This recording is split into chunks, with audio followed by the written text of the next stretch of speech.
देखिए क्या होता है कि जब भी कोई इंटरवल होता है, चाहे वो खेल के मैदान पर हो या फिर सिनेमा हॉल में हो, वो काफी बोरिंग होता है क्योंकि एक्शन को रोक लिया जाता है।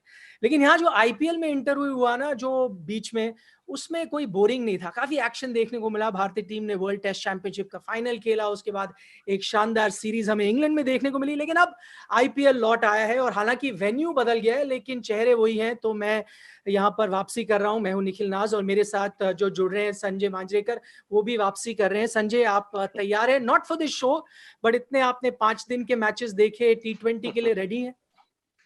जी हाँ, वो ट्रांजिशन करनी पड़ेगी अभी ऑफ स्टंप के बाहर की गेंदों को भी खेलना पड़ेगा क्योंकि अभी T20 क्रिकेट आया है। चलिए विस्तार से चर्चा करेंगे इस मुकाबले के बारे में, जिससे आईपीएल का एल क्लासिको भी कहा जाता है। मुंबई बनाम चेन्नई, आप देख रहे हैं ESPN क्रिक इन्फो T20 टाइम आउट। तो पहला ही मैच आईपीएल का, इसे एल क्लासिको भी कहा जाता है। इट्स मुंबई वर्सेस चेन्नई और 5 हम अहम पॉइंट्स पे नजर डालेंगे। संजय, शुरुआत करेंगे हम जसप्रीत बुमराह के साथ, जो सेंचुरी के बहुत करीब है। 99 मैचेस खेले और हम अभी कुछ आंकड़े भी देख रहे हैं कि जिस तरह से उनका परफॉर्मेंस रहा है जब से उन्होंने डेब्यू किया है यहाँ पर, वो तीसरे पायदान पर आते हैं इन टर्म्स ऑफ विकेट जितने उन्होंने चटकाए हैं। सिर्फ चहल और भुवनेश्वर उनसे ऊपर है।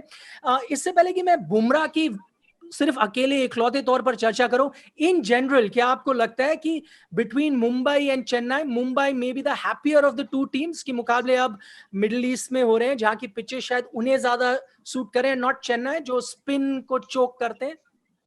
जी हाँ, क्योंकि बहुत सारे मैचेस उनके चेन्नई में हुए थे, उसके बावजूद वो मैचेस जीते वहां पर। और वहां पर मुझे लगा मुंबई इंडियंस वो lucky because they were batting first lot of the times और उन्होंने बड़े स्कोर्स भी नहीं किए थे। 150 140 काफी हो गए थे उनके लिए। लेकिन ये उनको सूट करने वाला सरफेस है क्योंकि हार्दिक पांड्या, पोलार्ड, इनको अच्छा लगता है जब गेंद बल्ले पे आती है। क्विंटन डिकॉक, तो इनके लिए मुझे लगता है कि ये एक अच्छा सॉर्ट ऑफ मूव है कि आईपीएल अब माइग्रेट हुआ है यूएई में।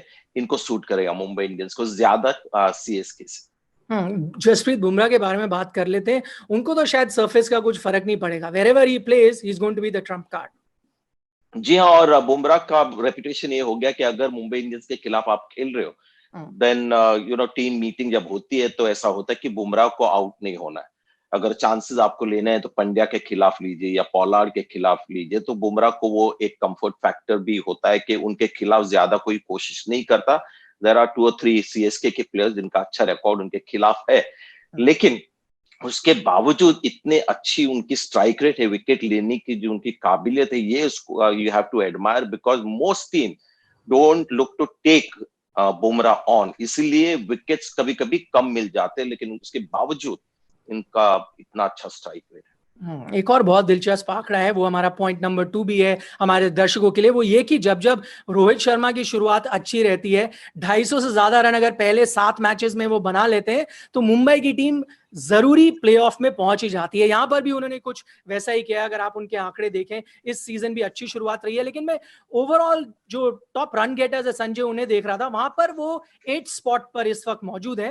लेकिन आपको क्या लगता है कितना जो उनकी टेस्ट सीरीज अभी गई है, आई नो फॉर्मेट बदल रहा है, but will we see a even more destructive Rohit in the second half of the IPL? इतना लंबा वो दौर रहा है टेस्ट क्रिकेट का, और जो उनका जो माइंड का जो कंप्लीट चेंज होता है ना अप्रोच का, यानी उनका जैसे मैंने एक आर्टिकल में लिखा था, उन्होंने पुजारा का जो टेस्ट बैटिंग का एक मेथड है रन बनाने का या बैटिंग करने का, वो उन्होंने अपनाया इंग्लैंड में। तो अभी वहां से पूरा दूसरे एक्सट्रीम पे उनको जाना है। T20 जो रोहित शर्मा का जो डेवस्टेटिंग गेम है वो खेलना है। लेकिन आपने ये बहुत ही अच्छा एक मुद्दा उठाया, क्योंकि मैं भी बहुत इंटरेस्टेड हूँ कि देखते कि इतना उनको ये बड़ा सक्सेस मिला है। उनके लिए बहुत ही बड़ी चीज थी जो इंग्लैंड में उनको कामयाबी मिली, बहुत हार्ड वर्क करना पड़ा। तो अभी T20 क्रिकेट में जब आएंगे तो एक सेंस ऑफ रिलीफ तो जरूर होगा। कप्तान है, थोड़ा बहुत प्रेशर होता है, और T20 थोड़ा नेचुरल भी उनके लिए है। तो मुझे लगता है कि ये जो सीरीज गई है उससे रोहित शर्मा में कुछ तो ना कुछ बदलाव होने की संभावना है और होगा।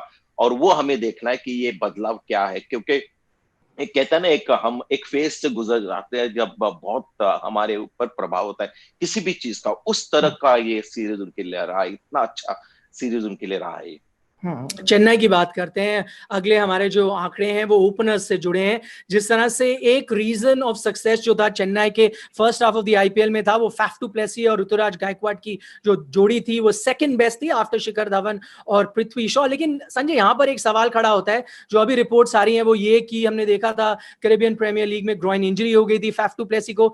वी डोंट नो अगर वो अवेलेबल है या नहीं सिलेक्शन के लिए। अगर वो नहीं होते तो आप किसके साथ जाएंगे? कुछ ऑप्शंस है, राइडू, मोइन अली को आप थोड़ा पुश कर सकते हैं, या फिर एक रॉबिन उथप्पा बैठे रिजर्व में एज अ ओपनर, क्या करना चाहेंगे आप? देखिए, उनके सीईओ ने कहा है सीएसके के शायद खेल सकते भी है मैच के दिन, वो फाफ डू प्लेसी के ऊपर अपना डिसीजन लेंगे। लेकिन अगर वो अनफिट हो तो मैं चाहूंगा कि ऋतुराज गायकवाड़ ओपन करते रहे, क्योंकि है मिडिल ऑर्डर में उनका स्ट्राइक रेट अच्छा है। लेकिन जो ऋतुराज गायकवाड़ हमने देखा है, मैंने देखा है, मुझे लगता है कि अगर उनका यूज आपको करना है तो वो पहले 10 ओवर में ही आपको करना है। स्पिन अच्छा खेलते हैं, लेकिन वो एक अलग जिम्मेदारी होती है, पावर गेम की जरूरत पड़ती है मिडिल में खेलने के लिए। तो ऋतुराज गायकवाड़ को आप ऊपर ही रखिए, और उनके साथ मोइन अली को आप ओपन करवा सकते हैं। Left hand right hand combination भी बनेगा। और फिर अंबटी रायडू आपके नंबर 3 आ सकते हैं, क्योंकि रायडू थोड़ी सूर्य कुमार यादव जैसे खिलाड़ी है, किसी भी नंबर पे अच्छा एक इम्पैक्ट कर जाते हैं। तो मेरा प्लान यही होगा कि अगर फाफ डू प्लेसी अनअवेलेबल है तो गायकवाड़ और मोइन अली मेरे ओपनर रहेंगे। चेन्नई के बारे में हमने जैसे बात की कि ओपनर्स तो अच्छा कर ही रहे हैं, लेकिन हमेशा चेन्नई का सक्सेस कहीं ना कहीं उनके कप्तान एम एस धोनी के बल्ले के साथ भी जुड़ा रहता है। और ये भी बहुत इंटरेस्टिंग स्टैट हम देख रहे हैं कि एक समय ऐसा था संजय कि M S Dhoni was the key against Mumbai Indians. जब जब उनका बल्ला चलता था, Chennai would beat Mumbai Indians. पिछले हम कुछ सीजन से देख रहे हैं, यानी 2018 से हम देख रहे हैं, उनका बल्ला मुंबई के खिलाफ नहीं चलता जा रहा है। और इसी का कारण ये भी है कि मुंबई बेहतर प्रदर्शन कर रही है। लेकिन मेरा आपसे सवाल ये है कि क्या, अगर हम इन आंकड़ों का एक्सपैंड भी करते हैं, किसी और की टीम के खिलाफ भी देखते हैं, तो क्या फिर भी एम एस धोनी के ओवरऑल आंकड़े तो यही दर्शाएंगे? जी हाँ, आपने कहा कि वो की बैटर रहे हैं मुंबई इंडियंस के खिलाफ, और हर टीम के साथ की बैटर रहे हैं। हमको अभी एक्सेप्ट करना चाहिए कि धोनी अब उनके प्राइम में नहीं है, और ज्यादा क्रिकेट भी नहीं खेलते बीच में। तो हमेशा एक सस्पेंस जैसे होता है कि उनका मैच फॉर्म कैसे होगा। तो इस बार भी हमें पता नहीं कि उनका मैच फिटनेस कैसा है।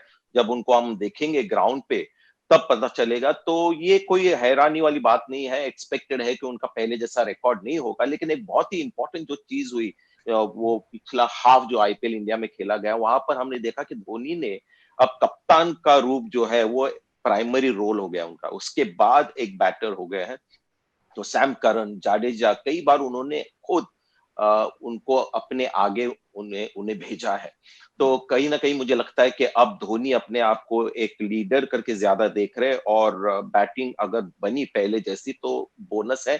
लेकिन जो पहले जाके कोशिश करते थे बहुत ही इंपॉर्टेंट स्टेज पे जाके बल्लेबाजी करना, वो थोड़ा सा अब कम करते हैं।